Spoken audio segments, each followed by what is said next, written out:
Also, my man, VDM, I say do one post. Say Seyi Tinubu na young man is our hope in leadership. Not be what I don't know what he mean by that, but he won't make he advise, make he not do like.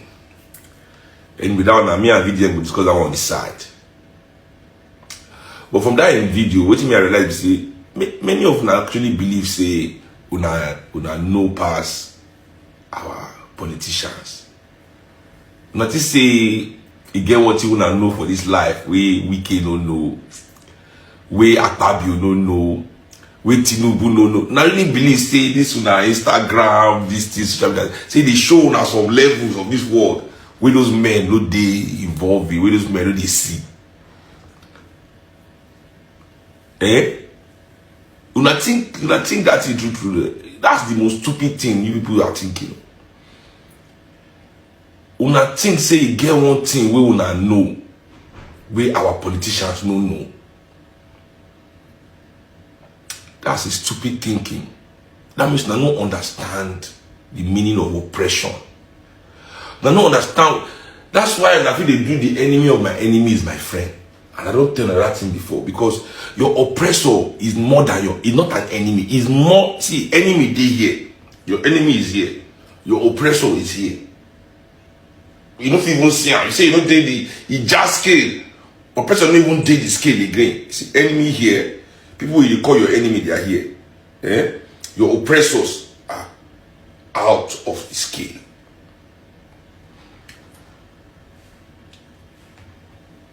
You people think that these men are making mistake, or they don't know, or they are good people trying their best. It's just that their best is not good.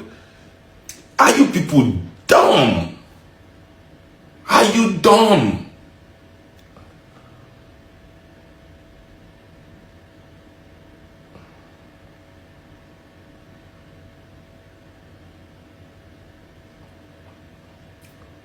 Are you dumb?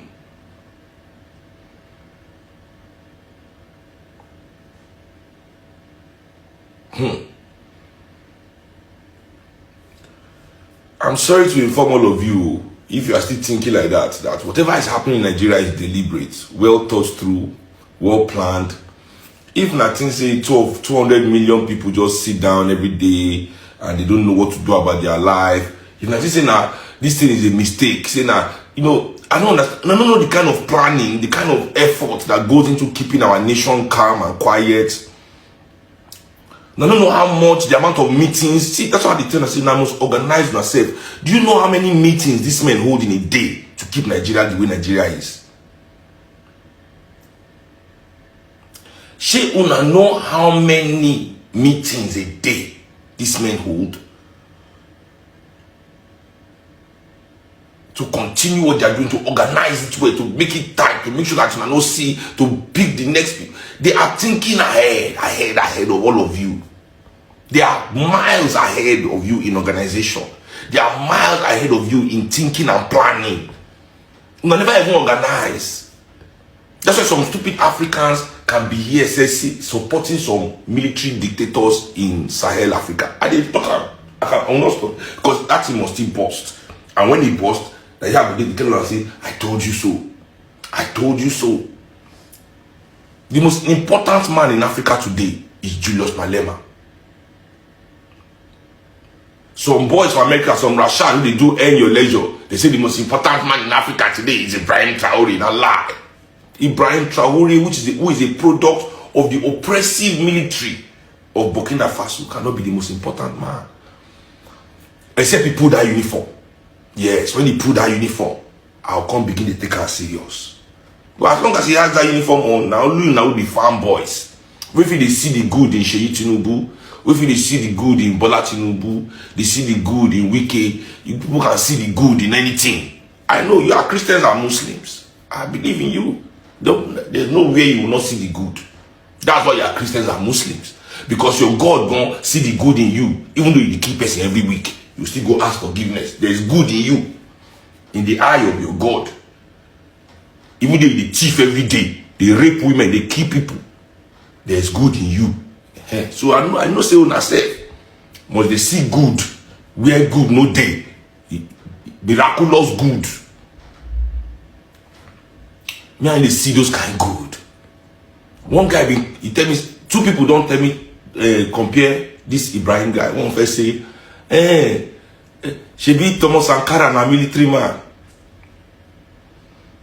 At first I try to say that's the exception that makes the rule. First of all, for there to be a rule, there must be an exception that made the rule. That's Thomas Sankara. And I say, even if we give credit to the military of Africa for raising Thomas Sankara, I can't ask the guy, I say, low key, no shout and make anybody hear this thing where I won't ask you. But I mean, you just give me the answer. Low key. If Thomas Sankara is your evidence that African military can do something good, no shout out. Who killed Sankara? That's what I asked. I said, name it. Yeah, I said, who killed Sankara?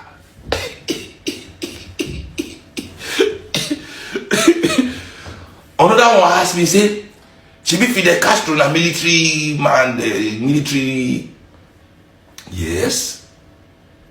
But that was a revolutionary armed forces. Fidel Castro no come from the military of Cuba, go do coup against the government of Cuba. From the military, where they help the government already. From the military, where we say like they help the government. Me come there, come from there, go do coup. Say, after we say that they help there all these years, no atrocity. Those politicians where they say they fight for Sahel, those politicians where Ibrahim Traore is saying they fight for Burkina Faso, there's no atrocity that they committed that him was not a part of. Yes. So it's for sure. Fidel Castro and Che Guevara fought against the Cuban army. They came as a revolutionary force. They fought the Cuban army. These guys did not fight their national armies. They are their national armies. They are the armies of oppression. And oppression cannot bring liberation. No, it can't happen. It has never happened. And it will never happen. I never seen her before. I never see her before. So, you all think that these men have some, you people are more intelligent than them. You think there's some good in them that, they just don't know how to exercise it. That's why now Seyi Tinubu, I want the gather ranks. When I don't finish with Peter Obi, hey, people, Emagbo Njoko, Emagbo.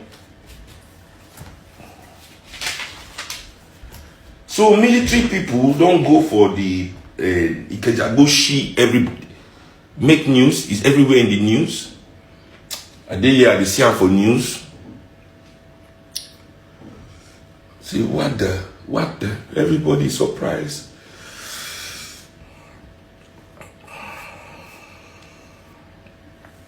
Well, take it from somebody that knows. The same is the same. Nothing is going to change from that. Nothing will ever change from our military can never change in Nigeria. The military in Nigeria, they can never change. And don't let anybody tell you, say military has left power. Military never leave power. If military don't leave power for Nigeria, there's no way we'll gather around and be calling IBB a hero of Nigeria. It is the fear of the military that will make politicians of today be calling IBB a hero. Because there's nothing is heroic he has done for this country. It is from a place of for our country. Any praises for IBB come from a place of fear and favor, not from a place of patriotism. Yes, any praises for IBB come from a place of fear or favor, because it cannot come from a place of patriotism. And that fact alone shows you, all these richest men really talk, which of them no get direct link to military, to the military, the hegemony of the military? All of them. Nothing will change. And I happy say the chairman of the people where they beat up, you know, the chairman of the people they beat up, you know, he sit down there. Do you think he's quarreling with that? You know, the kind of things they say and the kind of excuses they accept, you know, oh, we didn't know who did it, we investigate. The Oga of the Air Force base come outside saying, go investigate. So now me say, you see, when you talk, let's say, he go investigate. When you say, he no.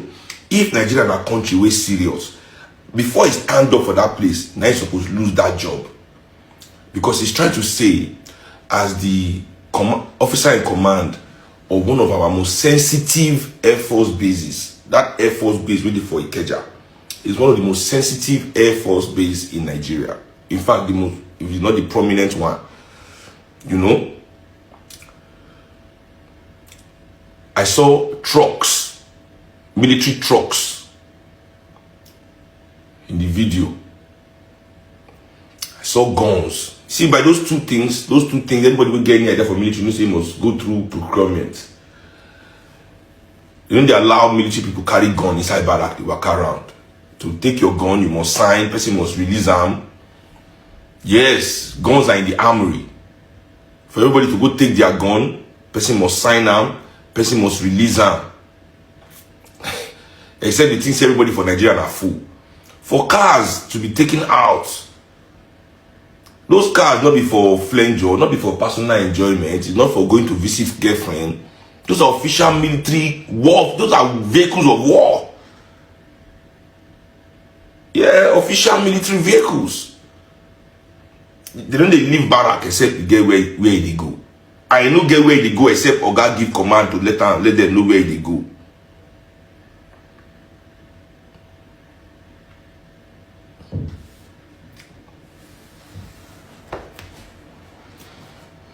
So anyway, that is that. I'm just glad as a descendant of the Kalakuta Republic. I can see now that in this democracy, now all of them go enjoy what we enjoy for Kalakuta that time. And this democracy, now we can't deal with you now. See, we did democracy, military don't leave power. Our constitution is a military document. Have you ever read the Constitution of Nigeria? Go and read it. It doesn't say we the people. It says we the federal military government. I swear, go and read the Constitution of Nigeria. Now we the federal military government. Me, really. So that's why they must always make like, you know, believe what you they believe. And when I watch to the topic of today, I can go into the topic quickly because I just want to do this before I start my day. Or else I know we'll get a chance to do this live, and I really want to do this live. You know, I really want to do this live for now because it's very important to watch how this whole Akpabio situation with that Uduaga woman play out for our Senate, you know, and how the real issue here is not even spoken about anymore. You know, waiting the day for our Senate that they vote. See, there's a voting and everybody know who vote for what. Our Senate now shouting, the yay or nay, yay, nay. You know, it's a real mob action that they use in our I don't even understand why people can just vote. This is 2025. You vote yay or nay, and they will count the vote and decide. Nobody know how many votes they pass anything. Yay! They have it. Yay! See all those supporter club, sycophant mentality. I'm telling you, gang life is what prepares you for political life in Nigeria. That's why many of our favorite young people, favorite celebrities are all involved in this gang life. You understand? Because gang life, many of our politicians are involved. I mean, everybody watched the BBC documentary on Black Axe Gang of Nigeria. We saw that even professors in universities involved, politicians involved, everybody. Why is everybody involved in this gang life? Why is this gang life so important in Nigeria? Why is they inside every corner? Now people don't even do the normal gang. Say they really do all this cult gang what we know, but go inside offices, gang, they'll gang up. Go inside any office, everybody get their own gang. Inside churches, church, mosque, everywhere ganged up. You must be willing to show that you are gang material. If you don't get that gang credential, you know why? You know why you need to do gang life before you can do political work for Nigeria? Because nobody is more of a sycophant than gangs. Gangs are sycophants. You know, the boss can never be wrong. When you're in a gang, that's why all our celebrities and influencers would rather promote you gang life than political organization, which is the same thing. Structure, hierarchy. But with political organization, there comes education and training. The education means say you are elevating your consciousness. Education and accountability. Education and accountability means say as you are elevating your consciousness in an political organization like that, you must also be accountable. Organizing, they teach you those things. But you see, gang, the leadership of gang is not held accountable for anything. It's almost like military dictatorship. Yes, you don't hold anybody to account, and whatever decision is made, everybody go, they praise the person they go.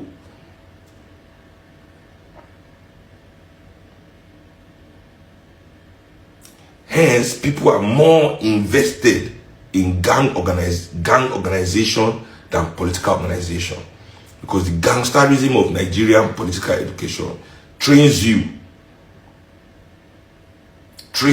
for the Nigerian political space, where there's no conscience attached to your act or discussion. There's no conscience. You just do what Oga say.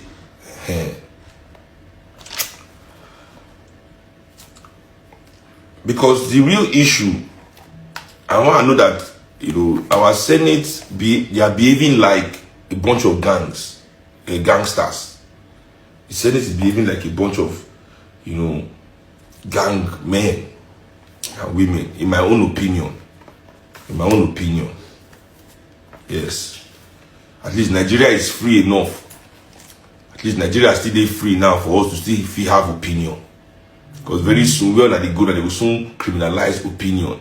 Because when I tell them that this whole thing, when they make the time, because they're very dark black man, everybody hate him, very dark black man. When they yabo jogo, they arrest him. And I say, baby, and they tell them I turn to DK. And they warn and I say, very soon, they're not going to talk. If you pin, they don't come. We are already there now. You cannot say anything. But at least we are still allowed opinion. This is the word they are coming for next. Very soon, even your opinion, you are going inside. Even your opinion, you are going inside.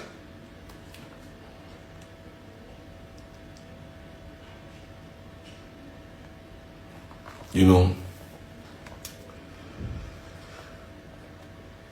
The woman, which she really amazed me, is that Ajaokuta. She won't talk about Ajaokuta still. And I see all these other things will happen after that one. When I see all those things will happen after that one, all those things now show. Because Nigerians must never ask about Ajaokuta still. In that Kogi state. I'll tell you now why we must never talk about Ajaokuta still me.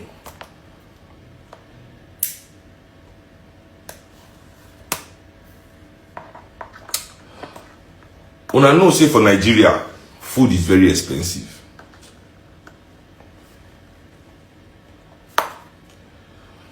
We are not allowed to say in Nigeria that there's not enough food for everybody. Yes. There's not enough food for everybody is not a smart thing to say. Many people will even tell you, say, there's food everywhere, like you just don't get money to buy. You know?